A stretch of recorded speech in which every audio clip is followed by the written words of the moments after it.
హే! గోంగూరకాయలతో కూర చేసేద్దాం రండి.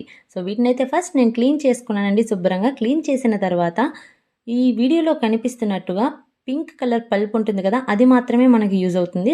అది మాత్రం సెపరేట్ చేసేసుకోవాలి. చేసుకున్న తర్వాత వీటిని చిన్న చిన్న ముక్కలుగా చాప్ చేసి పెట్టుకోవాలి. అండ్ అలాగే వీటితో పాటు ఒక 2 మీడియం సైజ్ ఆనియన్స్ కూడా చాప్ చేసి పెట్టుకోవాలి. కరివేపాకు, పచ్చిమిర్చి, ఒక 1 అవర్ ముందు నానబెట్టిన జీడిపప్పును కూడా తీసుకోవాలి. ఒక ప్యాన్ తీసుకొని అందులో ఆయిల్ వేసి, ఆయిల్ వేడెక్కిన తర్వాత పచ్చిమిర్చి అండ్ అలాగే కరివేపాకు వేసి అవి కొంచెం వేగిన తర్వాత ఉల్లిపాయ ముక్కలు వేసుకుని ఒకసారి బాగా కలిపి కొంచెం సాల్ట్ అండ్ అలాగే ఒక పించ్ ఆఫ్ పసుపు వేసి మళ్ళీ కలిపి చక్కగా మూత పెట్టి వాటిని మగ్గించుకోవాలి. ఇది ఒక 5-10 మినిట్స్ అయితే మగ్గాలండి. ఇది మగ్గితే కర్రీ చాలా బాగుంటుంది.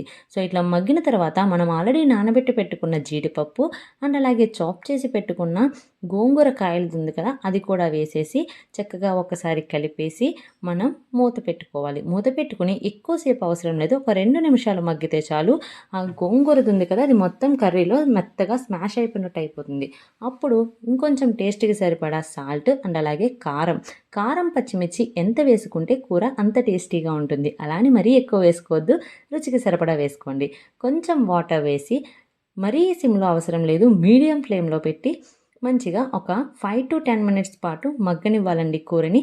అంతే, చూస్తున్నారు కదా వీడియోలో చూపించినట్టు టెక్స్చర్ వచ్చేసరికి కర్రీ రెడీ అయిపోయినట్టే. ఇది వేడి వేడి అన్నంలో వేసుకొని తింటే ఆ పులుపు జీడిపప్పుకు పట్టి చాలా టేస్టీగా ఉంటుందండి. ఒక్కసారి కంపల్సరీ ట్రై చేయండి. వీడియో నచ్చితే లైక్ చేయండి.